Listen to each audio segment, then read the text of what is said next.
Sir supreme court 166 page का judgement दिया है और इस पर आपको नहीं लगता कि बिहार के जो अभ्यर्थी हैं जो बीएड किए हुए हैं वो दोबारा से हाई कोर्ट में अपील करेंगे, बिहार हाई कोर्ट में? अभी देखिए, सवाल दोबारा तिबारा का नहीं है।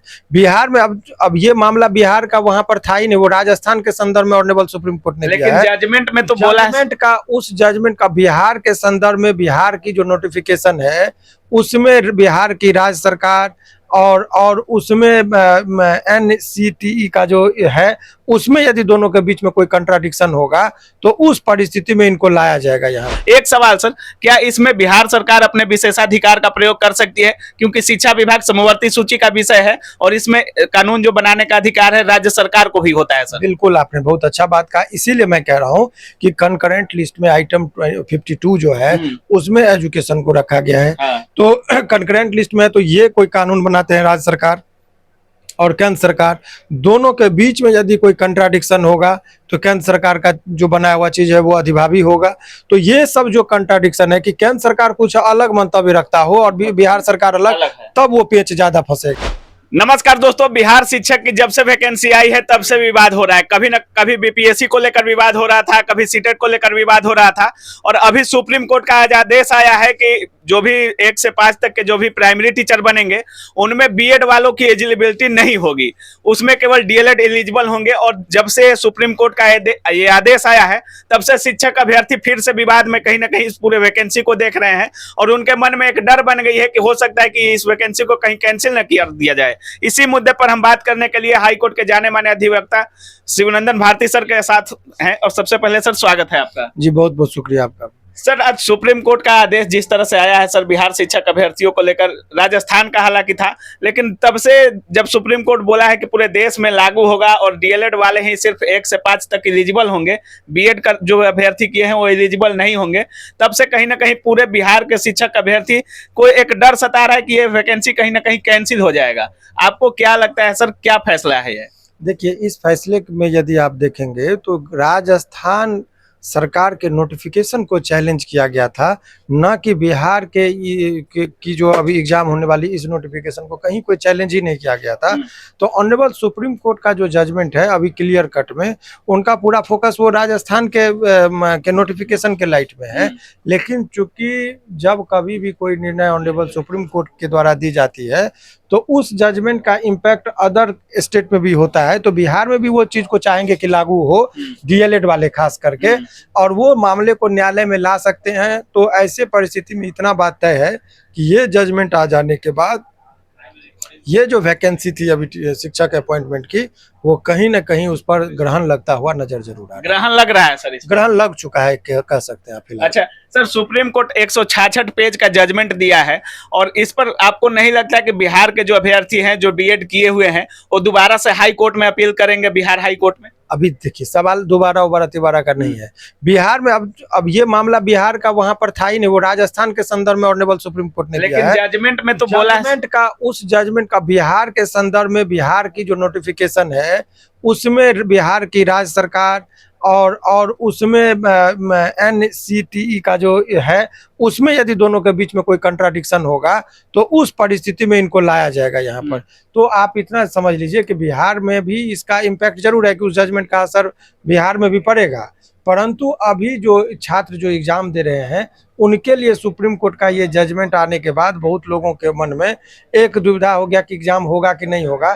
तो यदि आप मेरे से पूछेंगे तो मैं कहूँगा छात्रों को कि आप अपना पढ़ाई कंटिन्यू कीजिए जब तक कि बीपीएससी के द्वारा कोई क्लियर कट डिसीजन नहीं आ जाए कैंसिलेशन के रिगार्डिंग या कोई नहीं अप टू डेट। लेकिन इतना बात तय है कि ये एग्जाम अब न्यायालय के में जरूर जाएगा, चाहे वो बीएड वाले लेके जाएं या डीएलएड वाले लेके जाएं। कहीं ना कहीं सर इस निर्णय से, इस वैकेंसी पर ग्रहण जरूर लगता हुआ ग्रहण तो लग रहा है, लेकिन कहीं ना कहीं इस निर्णय से सर जो बीएड किए हैं अभ्यर्थी और जो डीएलएड किए हैं, एक ये भी चल रहा है कि बीटीसी वर्सेज बीएड, तो कहीं ना कहीं दोनों में मतभेद तो निश्चित है कि होना ही होना है सर। निश्चित, इससे कहीं कोई दो राय नहीं है। तो अभी सर तमाम छात्र ये भी मान रहे हैं, किसी का मानना है कि चुनाव को लेकर वैकेंसी कैंसिल किया जाएगा या चुनाव तक टाला जाएगा या परीक्षा कैंसिल कर दिया जाएगा, क्योंकि 24 से 26 अगस्त तक इसका एग्जाम होने वाला है। तो विद्यार्थियों को डरने की जरूरत है या सिर्फ अपने पढ़ाई पर फोकस करें? देखिए, विद्यार्थियों को तो बिल्कुल पढ़ना ही चाहिए, लेकिन विद्यार्थी के दृष्टिकोण से यदि आप देखेंगे, तो जो बच्चा तैयारी कर रहा था, उसको अभी तक बहुत अभी का जो वक़्त है लास्ट के 7-8 दिन जो मिलते हैं, वो बहुत क्रूशियल टाइम होता है बच्चों के लिए, जो ख़ास करके अभ्यर्थी हैं। अब ऐसे परिस्थिति में जब ये दुविधाजनक बातें होगी कि एग्ज़ाम होगा, नहीं होगा, कैंसल होगा, क्या होगा, तो मन कंसंट्रेट नहीं करेगा, और जब कंसंट्रेशन के साथ नहीं पढ़ेंगे बच्चे तो फ्रस्ट्रेशन होता है। 5 घंटा तो पढ़ा, पता चला 5 चीज़ भी दिमाग में नहीं आता है। तो बच्चे के उस मनोस्थिति से निकालने के लिए बीपीएससी को तुरंत में कोई नोटिफिकेशन इस पर जारी कर देना चाहिए जितना जल्दी हो सके, ताकि वो उस दुविधा से बाहर निकल सके। नहीं तो ये बहुत पीड़ादायक होता है, बहुत फ्रस्ट्रेशन का। लेकिन आप अगले 24 घंटे का इंतजार कीजिए, उसके बाद मैं इस पूरे जजमेंट के बारे में, जो 166 पेज का ये जो आप जजमेंट देख रहे हैं, इस जजमेंट पे बहुत सारी ऐसी बातें हैं कि उसका क्या इम्पैक्ट होगा, नहीं होगा, इस पर हम लोग भी पूरा बढ़िया से इसको अध्ययन करके तब बच्चों को बताएंगे। तो अगले एपिसोड तक के लिए बच्चों को भी प्रतीक्षा करना चाहिए। वो अगले 4-5 घंटे बाद जब हम लोग इस पर बैठेंगे तो क्लियर कर देंगे कि बिहार के वैकेंसी पर इसका क्या असर होगा। उम्मीद है सर कि शिक्षा विभाग या बीपीएससी इस पर नोटिस जारी करेगी। निश्चित तौर पर। तो जैसा कि आप लोग देख रहे थे, शिवनंदन सर का साफ कहना है कि आप लोग अपने पढ़ाई पर फोकस करिए, और कहीं ना कहीं एग्जाम पर ग्रहण जरूर लग रहा है, लेकिन ज्यादा कुछ सोचने वाली बात नहीं है। हो सकता है कि ये परीक्षा कंटिन्यू हो। एक सवाल सर, क्या इसमें बिहार सरकार अपने विशेषाधिकार का प्रयोग कर सकती है? क्योंकि शिक्षा विभाग समवर्ती सूची का विषय है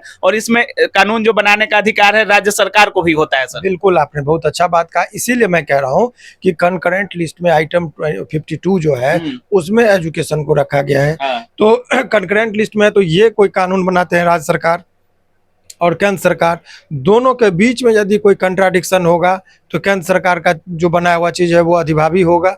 तो ये सब जो कंट्राडिक्शन है कि केंद्र सरकार कुछ अलग मंतव्य रखता हो और बिहार सरकार अलग, तब वो पेच ज़्यादा फंसेगा, पेचीदा होगा। लेकिन अभी वो सब क्या है, इसीलिए मैं कह रहा हूँ कि अगले एपिसोड तक के लिए बच्चों को 3-4 घंटे बाद जब आप देंगे तो उसमें ये होगा। लेकिन अभी जो फिलहाल ये लग रहा है, तो ये चीज़ मैं क्लियर कर दूं जाते जाते कि अभी बिहार सरकार का जो नोटिफिकेशन था वो कहीं चैलेंज में नहीं था।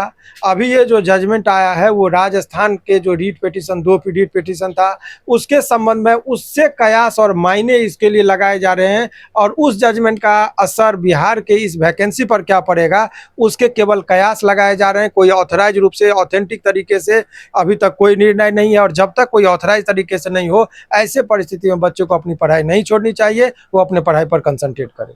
बाकी आप लोग शिवनंदन भारती सर से कितना सहमत हैं, और बिहार शिक्षक भर्ती में अगर आप परीक्षा देने वाले हैं तो आप इस विषय के बारे में क्या अपनी राय रखते हैं? अपनी राय कमेंट सेक्शन में जरूर रखिएगा। आप देख रहे थे काबिल न्यूज। जय हिंद।